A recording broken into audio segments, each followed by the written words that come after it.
This is Bill Gibbs. I'll be the moderator for this session. I'd like to welcome you. It is now noon in the Eastern time zone, but wherever you are located in the world today, and I know some of you are right there in Maryland and others are far from Maryland, such as myself, and also we have Patrick, who is from Burkina Faso. So we have a worldwide audience joining us today. It is just a pleasure to have all of you here with us.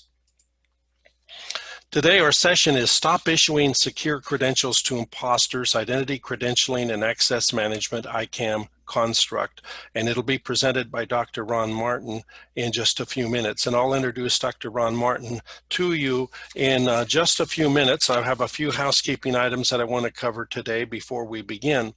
Let me talk about the agenda that we'll be following today. And I know that many people are still joining us in, and so hopefully everyone will be on board by the time the actual presentation starts.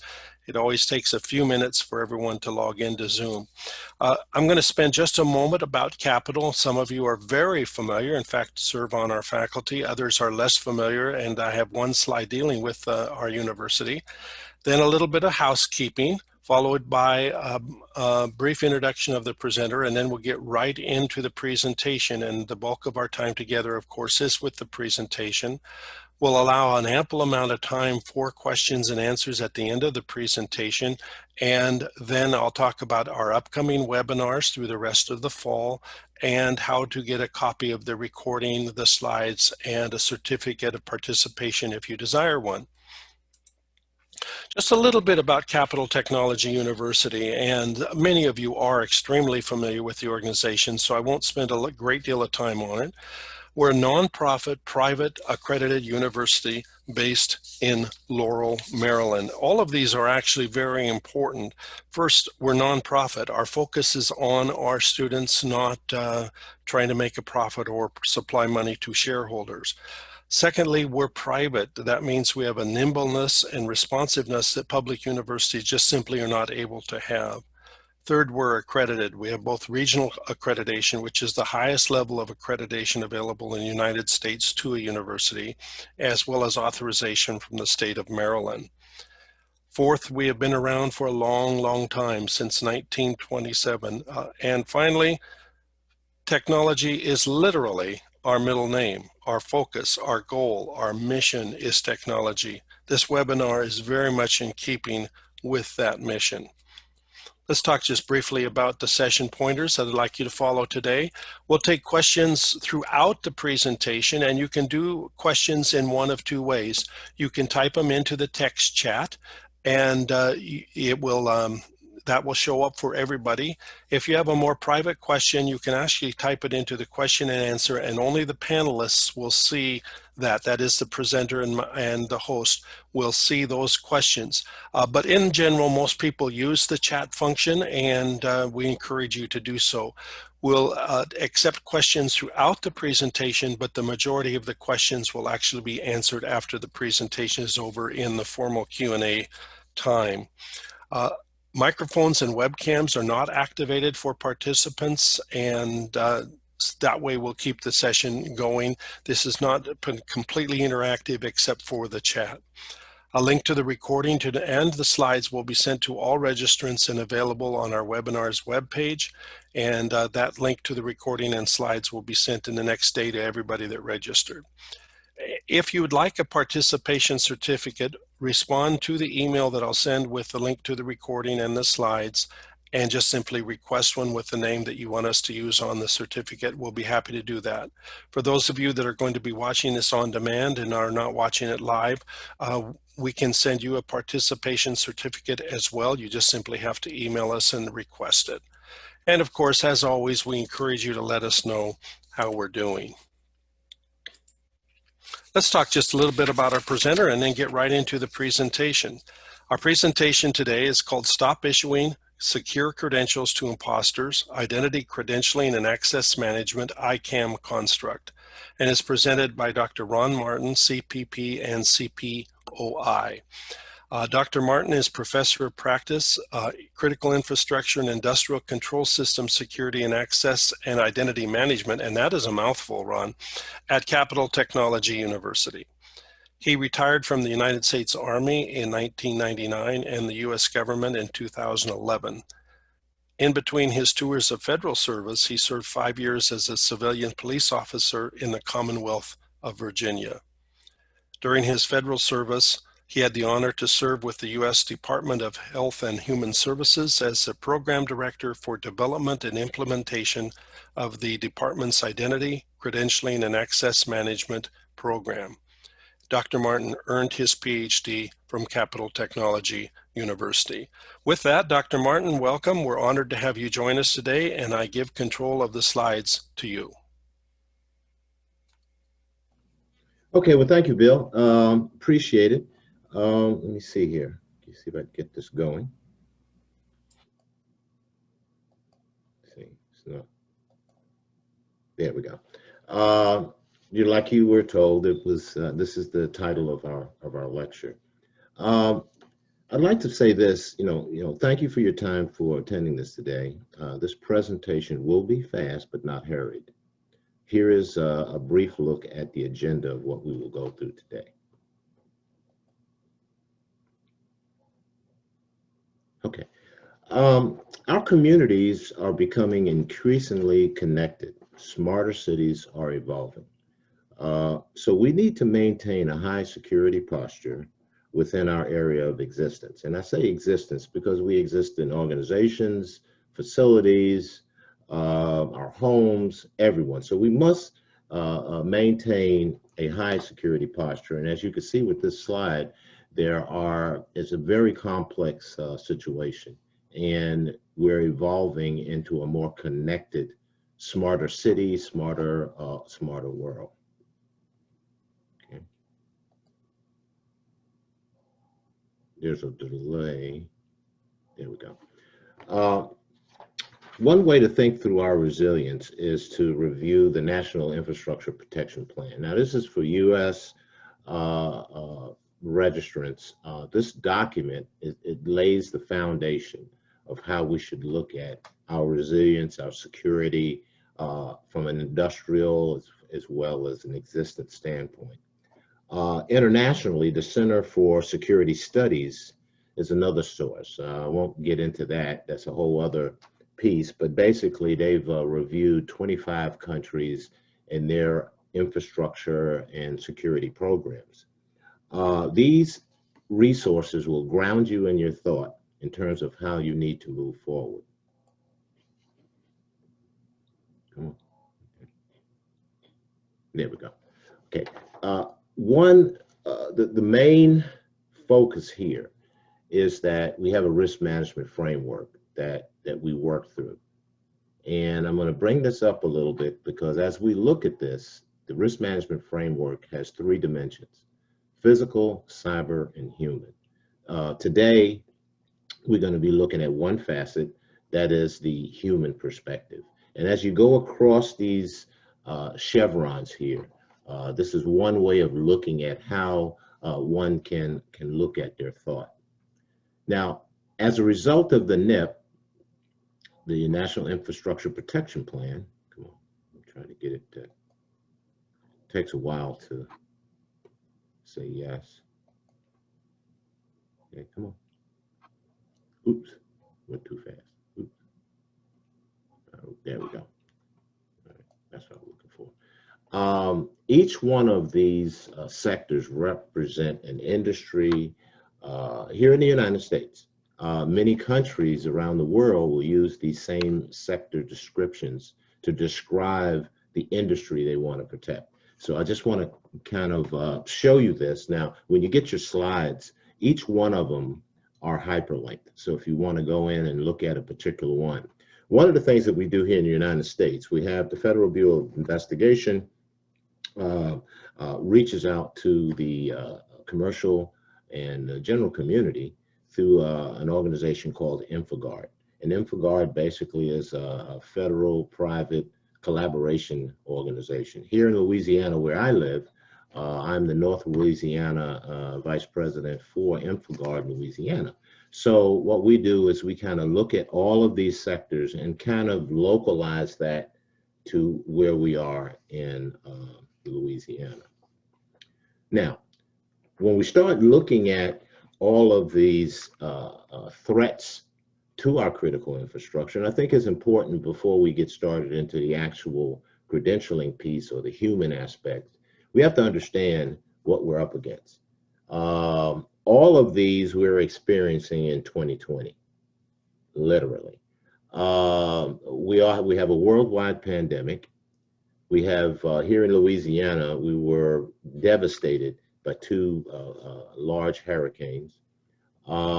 We have technical failures and incidents, and of course, everyone knows about the cyber threat. So, acts of terrorism, we've had one major act of domestic terrorism that occurred here in the United States. So, as we start looking at our threats, we got to look at it locally, bring it down to where we are today, and we start looking at these things. The other thing is the common denominator. The USA, United States, the national approach is shown here. I'm not going to go through each and one of these. You can take your time and take a look at all of these, but I think it's important that you understand how do we move forward with this. As we move forward, I try to keep it real, okay? We still think of our threat as a physical armed threat, and this is just a oversimplification of that armed threat. But the bottom line is you look at the little guy in the back, he said, hey, dude, look back here. Because right now we're evolving into our cyberness, so therefore that's where our threat lies. Although we still have a physical threat, but we do have an evolving cyber threat, and it gets more and more mature as we move along. What this depicts is the traditional thought of how we protect our facilities, how we protect our environment. We detect it, assess it, delay, and respond. And then we have some guys like this. This is from a television show called Flashpoint, which is a Canadian special reaction team with a lot of high-tech toys. And so they kind of respond to the incident once it's detected, once they're called, and they come out and they do things. Now, we try to apply a lot of that physical stuff to cyber. It doesn't work that way. Because oftentimes, by the time we detect it and assess it, it's already happened and they're gone. So what happens is that we have this individual over here, and whether he's praying or he's in despair, we don't know. But we know a lot of CEOs have had to have that moment where they've got hacked, ransomware, whatever it is, and the only thing they can do, because they don't know what to do, because if we have an incident in many parts of the world, it is not a national response. Generally, you're left up to yourself. Like in the case of ransomware, for the most part, yes, our Federal Bureau of Investigation will help you, but mostly it's left up to the local communities or the local entities. And so we haven't matured to that degree yet, but we're getting there. But I just wanted to kind of, it's not all despair, but we are working on it from a national level. I've been seeing that come about. Most of this presentation is founded on this document, which is the Federal Identity Credentialing and Access Management. I was lucky enough or blessed enough to be one of the contributors to this document. Didn't like it, hated it, didn't want to be bothered with it. I said, this is not physical security stuff. I don't want to. Now, all of a sudden, I started seeing, this was like 2007 when we first started this. And as we walk through it, it makes sense. Your identity, your credential, your access management. And I want to kind of, but most of it, and you will see some references as the slides go on, you'll see some references that basically has paragraph and lines, but it's right out of this document. And so when we start looking at it, this is the construct. This is what it looks like graphically. It's basically you have one identity, it's asserted into a credential, and that credential is used for logical and physical access. And then we have federation. This is how external people will come into your organization, either physically or logically. And that's just the Reader's Digest version of that. So here we go. The first thing is that when someone comes to your space or comes to your organization, the first thing that's asked is this: are you you? You know, you come in and says, "Hey, I'm Ron Martin," and that says you. What says it is you? So you got to really figure out: are you you? Are you who you claim to be? And I think that's a very important question. Many organizations don't ask that question and get a good answer. Oftentimes they will, not get the answer, but we'll talk about that in just a second. But this is your identity. It defines your ownership, bottom line. Breeder document authentication is one of those things that's been around for a long time, but nobody's really put their arms around it. Nobody's really taken that to heed. So breeder document authentication, but this is your identity. It basically defines who you are or who you claim to be. I use this slide because here in the United States, we have examiners that will look at driver's license and they say, "Oh yeah, that's the perfect identity credential." And they say, "Well, show me some ID." First thing they do is they show the driver's license. And now many of your departments here in the United States, many of your departments will have an ID that not for driving, it's just for ID. So now wait a minute. So you're going to give this ID to somebody and they're going to say, "Oh yeah, that's a good ID. So whatever's on here is good." That's not necessarily the truth.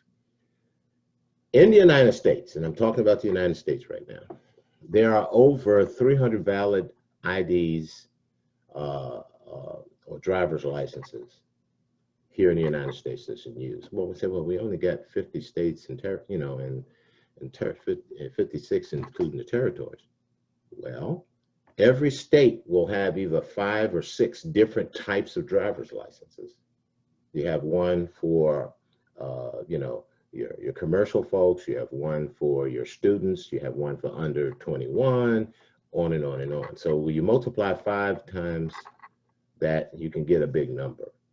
If we use the birth certificate, they're better now than they were, years ago, because my grandfather, who was born somewhere in the 1800s, late 1800s, the only way that he could prove it, he had to bring the family Bible up to the administrators and says, "See, my name is in the Bible, so therefore that's when I was born." So, but when we start looking at all of these, this is based on the Association of Motor Vehicles and Administrators. That's kind of what, and it's got to be updated because I think we're beyond that now. How do you get a fake? If you go to a college town anywhere in the world, everybody wants to be of age to get the elixir of idiocy. In other words, get some liquor. So they have to show something to say that they're 16 in Germany or 18 or 21 or whatever it is. So, and if they're 14 and they want to be 16, or they're 18, they want to be 21, they got to get a fraudulent document. These are some of the sources. And the reason why I put that in there is because of the fact that it is very prevalent even today. Come on. Oops. Well, wait a minute. Okay. I think this is it. Yeah. Oof. This is technology superior to operator. What happens is that back in 2012, some associates of mine, Ted and Bruce, we decided to really articulate the problem that we're having, and we wrote a white paper. You can get it here. I've got it on my Dropbox, and you can download it whenever you're so inclined. But it actually discusses that whole area of that. Okay, now I can see it. Many of the folks that we were just talking about we were talking about, presenting a driver's license to someone that says that, you are who you claim to be. And most of the presenters must have, the person that's looking at this ID must have calibrated eyeballs. And the only standard that they use is the DLR standard. And I did an article on this. It was really funny. I just had fun with it. But DLR stands for don't look right. So it's the don't look right standard is how they decide whether that's a good credential or not. Here in November, last November, the U.S. Customs and Border Patrol seized thousands of fake IDs bound for New York. Now, these were just the driver's licenses. About a year and a half ago, they had another seizure of passports, and they pick them up all the time because people want to be in this country, and so they need some kind of a credential.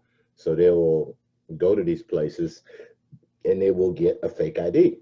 And the only thing it is all they do is just provide a picture and tell them which state they want to come from, and then give them at the time it was like $200, and then you would get an ID in a little box with a necklace. Why they do a necklace, I don't know, but it was a little box, and then you'd have your fraudulent ID. Okay, so now how do I sort through all of that? Okay, this is a credential. Now, what is a credential? It authoritatively defines that identity as who you are to a credential, a token, or something. We used to just be able to flash our badge, and they says, okay, you're a police officer, you're this, you're that. Your passport, you are this, you're that. No, it's a little bit more to it than that. Okay, when we start looking at the credentials, and the credentials, we have three types. We have an ID1, ID2, ID3. In the United States, we use ID1 and ID3s. That's the passport and the driver's license type, configuration, length, width, depth of a credential. The ID2 document is generally used for national identity cards, and that's a little bit different form factor.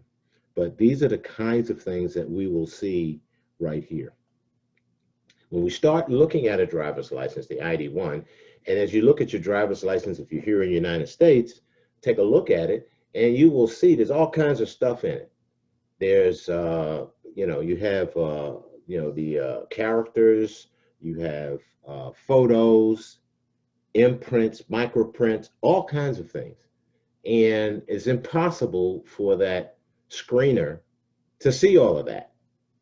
I mean, how many of you, we've got many states here that's represented. What's on your driver's license? Is it the state seal? Is it a outline of your state?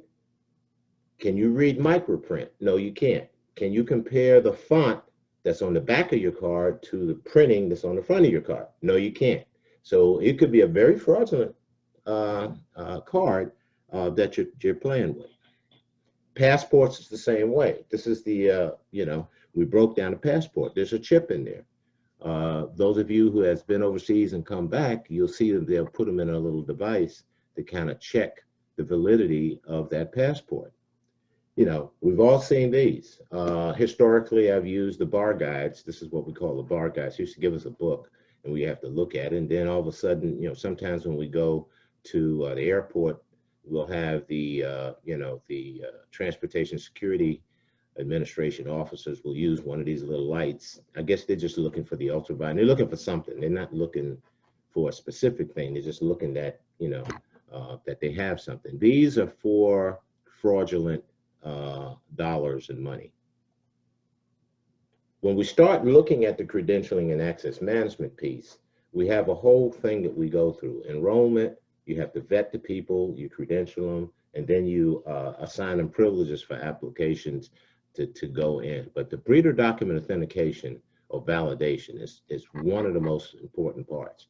Reason is because if you get that one wrong, everything else doesn't mean anything. So that's why I say with here, breeder document validation. You're going to put it in something, and you want to make sure that that credential meets the design characteristics of the issuer. Your credential meets the design characteristics of the issuer. And that's what some of these solutions will do. First of all, you have to capture the breeder document. Now, we have moved from like 10 years ago where we'd have to do this on a flatbed scanner and this, that. Now we put it into the cell phone. This is one that I did is ID Sound. Accurate is a sponsor of our ICAM lab. They're one of our sponsors.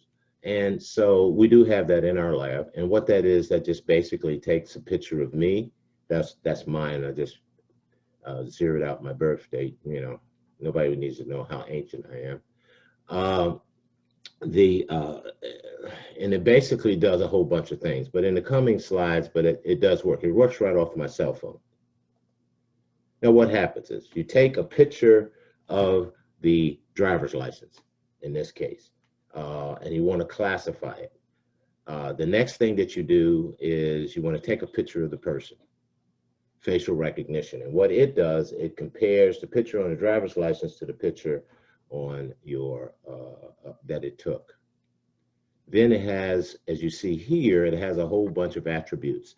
It has the name, date of birth, address, license number, and then also it has a liveness test. The picture you took has to be in a live picture, and it has a liveness test to it. So this is not the only one that will do this. There are other companies that do this, but this is just the one that I'm most familiar with, and it's one that we have in our lab. Way back in the dark ages, we used to have to do it the very hard way, but Acculent used to be a SureTech, and so we used to kind of walk it through so that we could have physical access control system access, and so we used to do all of these kinds of things there. So now we want to talk about access. Now, when we start talking about access, one of the important parts that I want to make sure that we have, you know, that we have an understanding of is that we must, or we should, you know, use the Federal Information Processing Standards 199 categories. That's shown over here. And those are, and I'm not going to get into that, but basically that's based on how you're using your system is what are the priorities of how you categorize your data. So I'm not going to get into that, but that's access. We got to talk about access. Now, what NIST has done, NIST has published a series of publications surrounding that, and as you can see, it's hyperlinked here, so you can. It's great for insomniac because if you start reading these things, it'll put you right to sleep. But it's very interesting documents.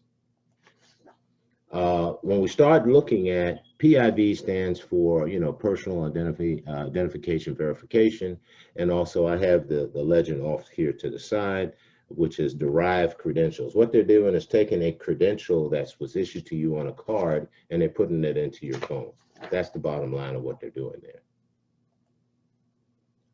In the old days, this is how either through NFC, near field communications or QR codes, we're using it. They put it into the phone gets your credential, and you use it for physical access. Are we saying card and card readers are going away as a combination? They may go away. So this is another way we're doing it now, where we're presenting the phone to the computer, and the computer will basically turn on and off based on the proximity of your, now this is access. We want to have a derived credential, put it in our phone, and we want to set it down, and next to your computer, it will read it, and then it says, oh, Ron, you're here. And it will ask you for another factor to put in to make sure it's you, like a PIN number or something, or a fingerprint. Now, this is a busy slide. I am not going to talk about everything, but this is a construct, this is the architecture of this whole thing of what I've just explained to you. You have authoritative sources here, ID management, credential management. You have certificate authority. Now, what the certificate authority is that you have a little algorithm on your chip that says that is very unique to that card. That's all that is, certificate. Then you have governance things. You have to have some policies connected to it. Access control, and then you have some endpoints. What are you going to use it for? Okay, it's a very busy slide, so sometimes it makes your head hurt, you know. So we have done all of that to figure out you are you. Or you are who you claim to be, and we've done some stuff to really kind of validate that. So now we can really get into access. You are you. But the other piece that I haven't really talked about a lot is it is it. We have industrial control systems that communicate without human intervention. So therefore, we got to make sure the logic controllers are communicating to something else, and we got to make sure it's the right one that's communicating to it. And so there's other types of things that will happen in our enterprises that that access has to be pulled together. So when you say it is it, that means you have one thing that's trying to access something else, and you got to make sure that there's some type of authentication that occurs. What happens is with cameras, internet cameras, you have people that want to hack into the cameras. They got to make sure that there's some kind of authentication protocol that will do that. One way, one thing that's coming into play now is software-defined perimeter. This is, I'm not going to read it, but basically it was hiding your system or your application in the cloud, and you only can see it if you get permission. And through this, the Cloud Security Alliance is the one that took this from the U.S. Department of Defense and kind of made it into an assertion that is now being used. I know some of the energy departments here in the United States are using it, and a lot of folks are using it. I would say it'd be worth your while, especially if you're in the IT space, to take this, kind of look at it. It's another one of those, if you have insomnia, this will put you to sleep, but it's well worth the read. When we start looking at it in terms of what it really does, is that we take all of this, and let's say if I have 5 access control systems, physical, in my enterprise, this will protect those from outside influence. That's basically what it does. It's called, the DoD called it the black cloud, but right now you can have access and you can do this yourselves. So it's just a matter of you taking the specification and implementing it. When we start looking at this particular piece, this is really something that we have to take a look at. We're talking about the Internet of Things. We're talking about everything is in the cloud. One of the things I'd like to bring up at this point is that what happens if I don't have connectivity? During Hurricane Laura, which happened in Lake Charles, Louisiana, and it came all the way up to Shreveport, one of the things that happened, I lost power for like a minute. But what it knocked out my my cable for about 3 days. I had no internet connectivity. The data on my phone didn't work for 3 days. Now think about it. Everything that you're doing today, if you don't have internet connectivity, what are your alternatives? Now we're increasingly going to remote access. We need to think through what happens if we don't have internet connectivity. And if we're not thinking about that now, the time to think about it is not when it happens. So I would say to you, I would submit to you, please, please, please think through your organization and your house, because most of your kids, my granddaughters, I had to ban them from coming in during this presentation because they're being homeschooled. So if you don't have connectivity, how are they going to be homeschooled? What do you do? So I just want to kind of ask you to kind of consider that as we move forward.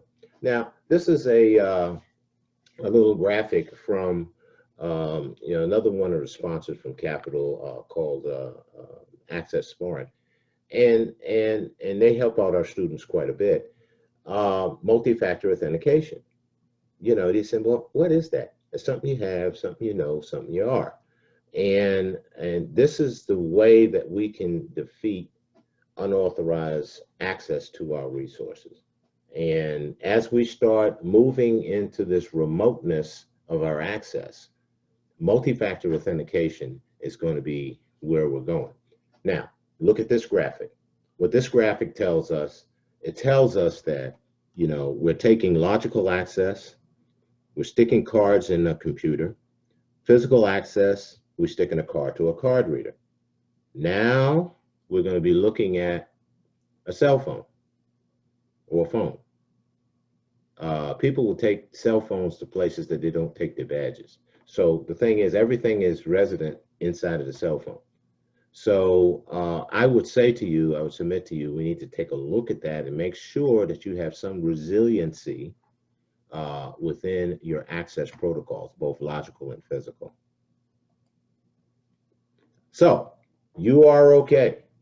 You have deemed to be, you are okay, and you can come into the portal. I don't want to say the door. I don't want to say the network. I say the portal, because that takes it up a little bit. We need to get into automated authentication of identity documents, as we referenced, and my associate, Dr. Credentialing, we talked about that, and how do you do this in an automated way? RUU, the DLR standard, you are okay. You know, those little letters there is, you know, if you take away that from this lecture and you start asking those questions and getting those answers, it will take you far. I'm going to go through this extremely fast because these are some documents that will help you doing that. And this published this, and they're getting ready to revise these documents, the 863-3. It talks about identity proofing, the life cycle of your program or your card, and federation. Federation is trust with an external organization. That's the Reader's Digest definition of it. When we start talking about that, the 63, this talks about, this is a little slide that gives you a flow chart of how that works. When we start looking at these identities, we look at the assurance levels, identity assurance levels, and these kind of talk about how much assurance do you have on that identity. Remember we talked about before of knowing who that person's claimed to be? Well, this is kind of where we're going with this. And I think that these assurance levels will help you. Now, once you do that, then you got to look at, okay, everybody's still here. Okay, we're still good. We got to look at the authentication and the lifecycle management. You know, how secure and how founded you are in authentication protocols. Are you making sure you're authenticating those identities?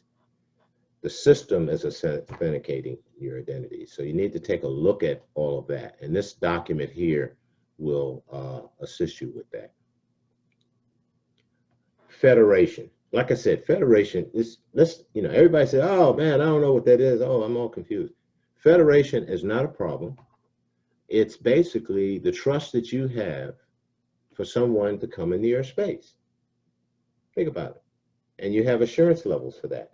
And the way I kind of explained to some of my students, I said, okay, well, let's say, for instance, like yesterday, I had, you know, the maintenance for my air conditioning heater system. They came in to do the maintenance, okay?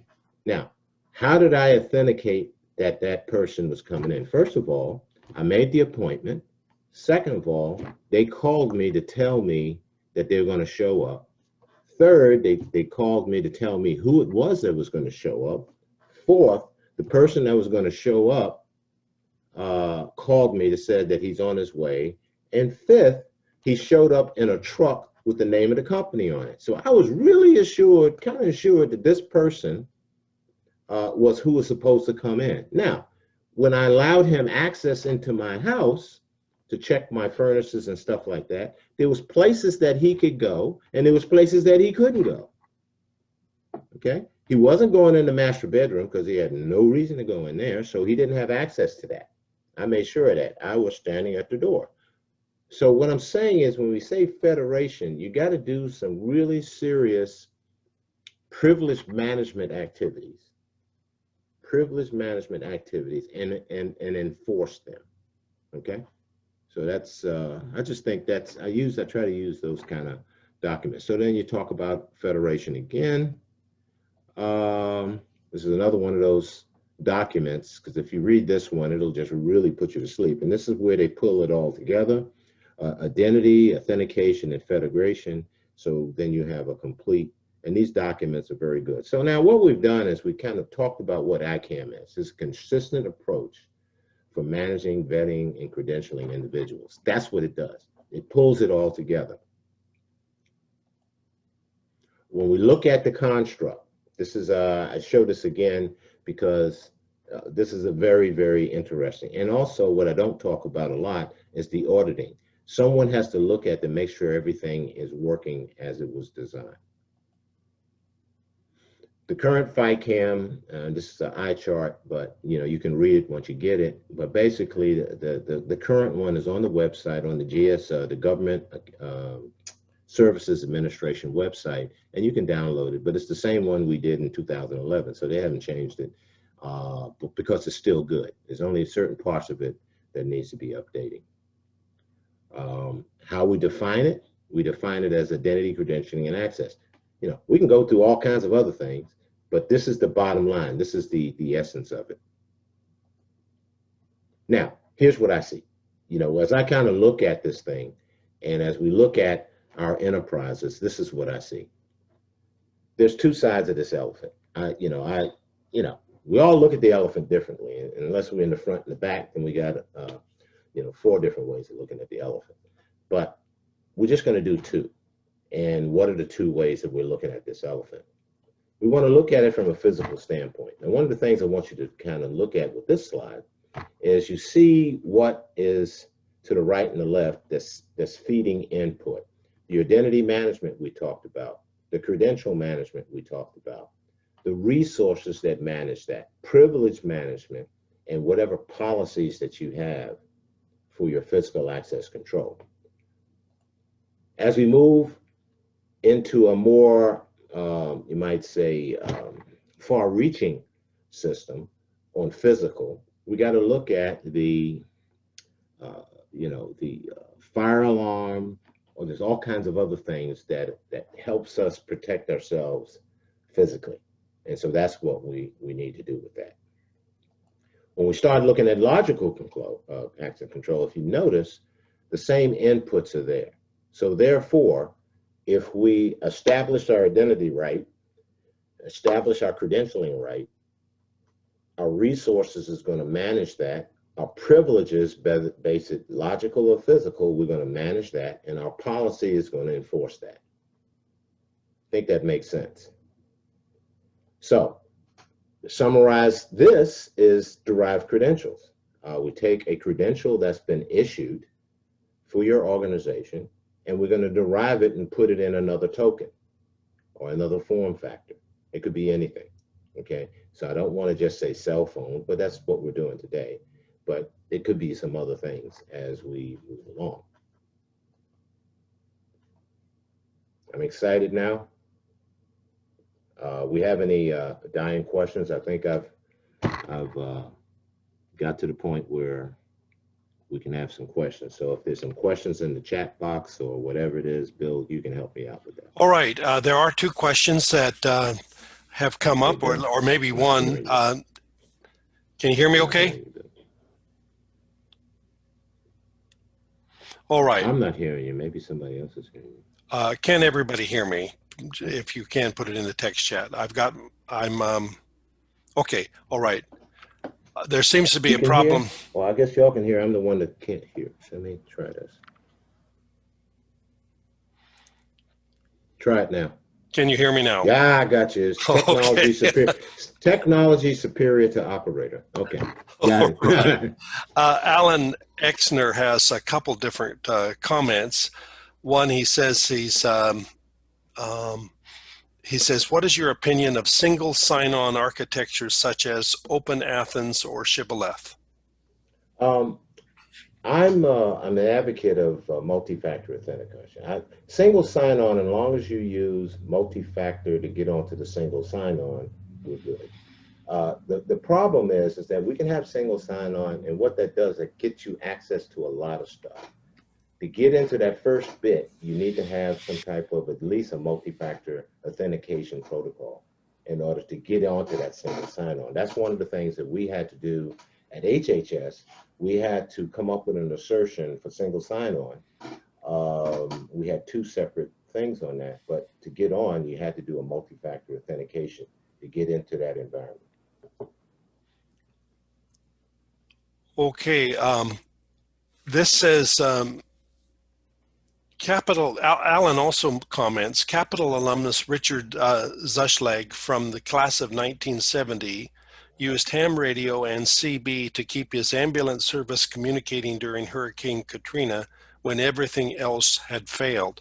Now, if you're from Shreveport, were you in Louisiana during Katrina, or were you in Washington? I was in Virginia. Oh, okay, all right. But yes, clearly the impact on access management, this is my personal comment, not Alan's, the access on access, or excuse me, the ability to access anything, whether it's logical or whether it's physical, is severely limited when you have no communication ability.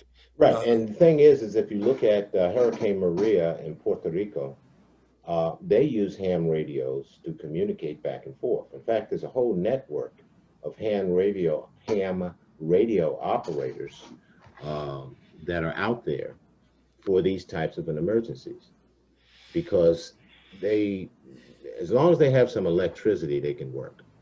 And sometimes that is the old hand crank or whatever it is. Ham radio operators are still providing a very, very valuable service to us. Let me throw this out again to everyone. So far, we've had just the one question. You can type your question in the text chat, or you can type it into the question and answer. If you type it into the question and answer, only the presenters will see it. And if you type it into the text chat, everyone will see it. So it depends on the nature of the type of question you're asking. But we do encourage you. We have plenty of time for questions. We have allotted about 7 minutes for questions. So we'll use them if we need them. We won't use them if we don't need them. Okay, I've got one question that's in the Q&A. Go ahead. It's about, the only thing I would add is the security to log off or exit the building. Many organizations will have a protocol for people leaving the building, okay? And why is that important? That's important is that you need to know who's in the space if there's a fire. You need to know who's not in the space if there's a fire. You know, we used to have these rally points and things of that nature. It's hard enough to get people to scan themselves in to get into the building.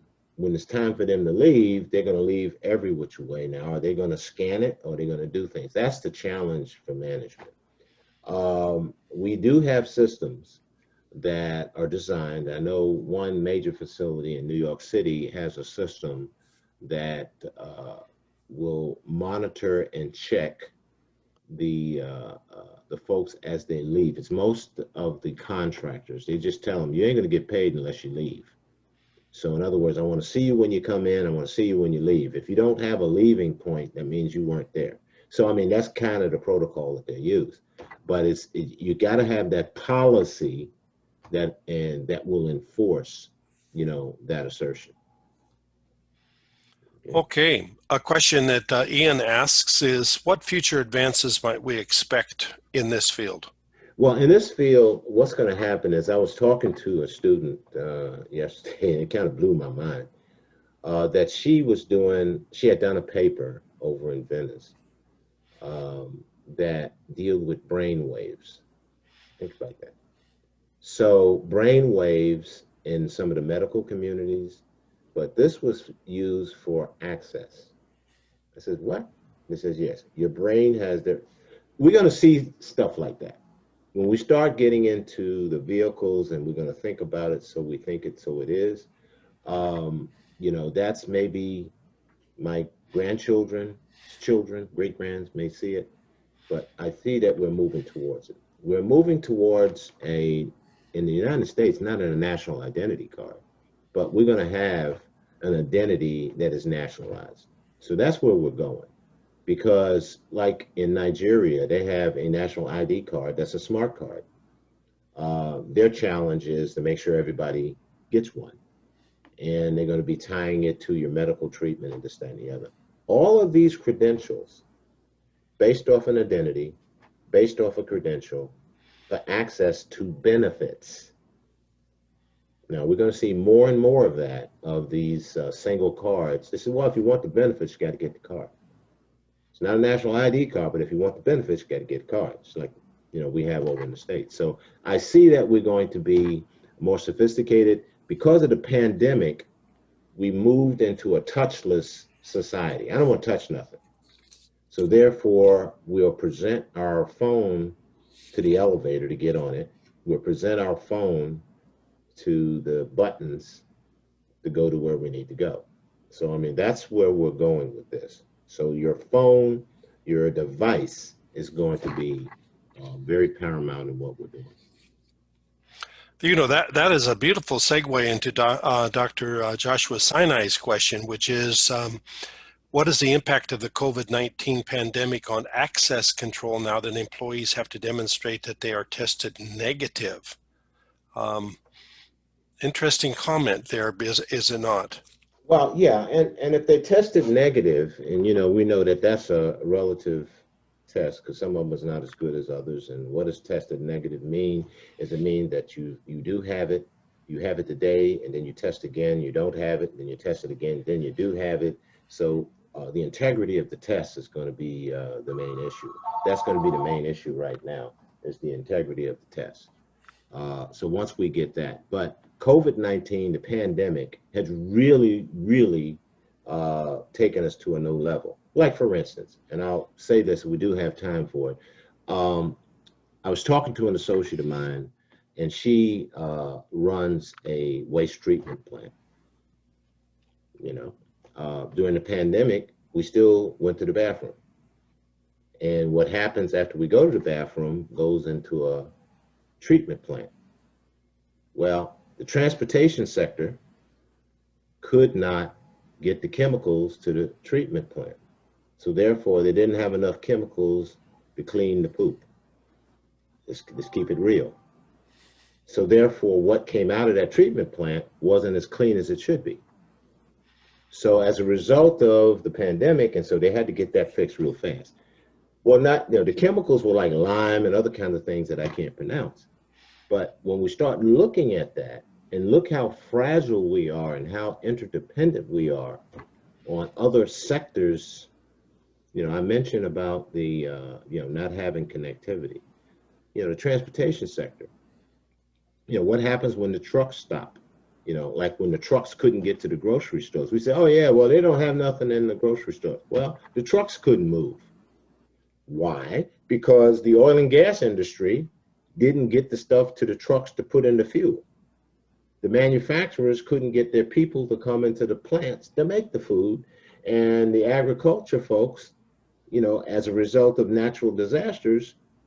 So now, when we start looking at the interconnectivity of how we live today and how dependent are we on various things, we got to really look at that. So the pandemic has had a devastating effect on us, and also has woke us up to a lot of things.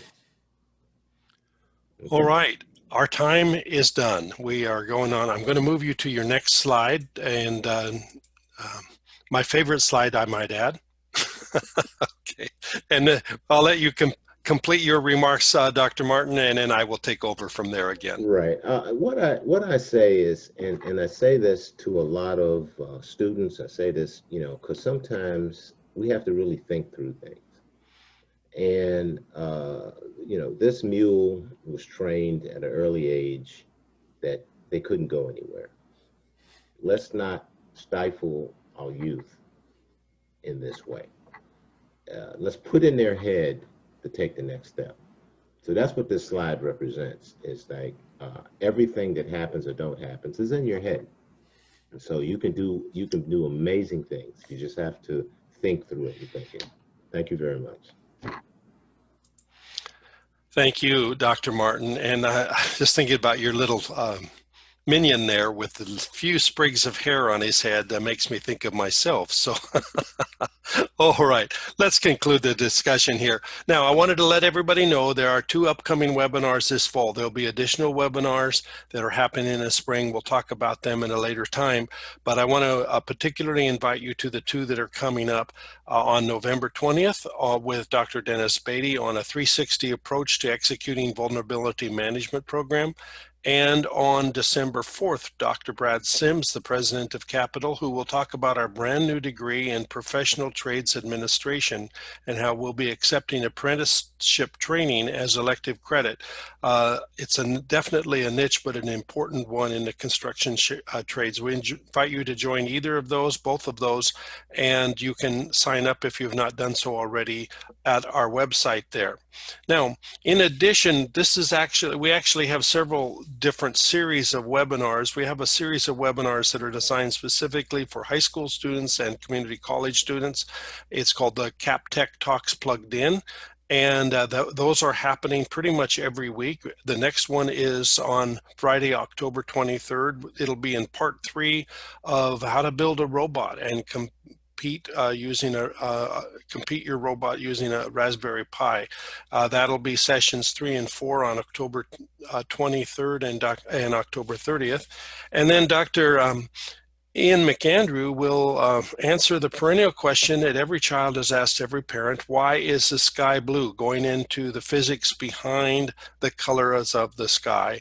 And then on November 13th, we'll have one of our recent graduates talk about the future of unmanned autonomous systems, an expert on this area. I think these are great webinars, and again, you can register for them at the same place that you did for these here. Now, we're nearly done. A link to the recording and slides will be mailed to all registrants. And if you are viewing this on demand, you will get that link so that you can do that. In addition, a certificate of completion or participation is available to everyone who views the presentation, whether live or on demand. All you have to do is simply respond to the email, let me know that you would like this certificate, the name that you want on there. I'll be more than happy to send that to you. With that, that does conclude our webinar today, and so be watching for this follow-up email within the next 24 hours. It will include how to get your participation certificate, and will also include a link to the presentation for on-demand viewing and a link to getting and the slide deck in a PDF format. Thank you very much for your time. I'd like to again thank you, Dr. Ron Martin, for joining us today and giving us this talk. We are now officially done, and you can log out at any time, and we will stop the recording at this time as well. So goodbye, and thank you all for joining us.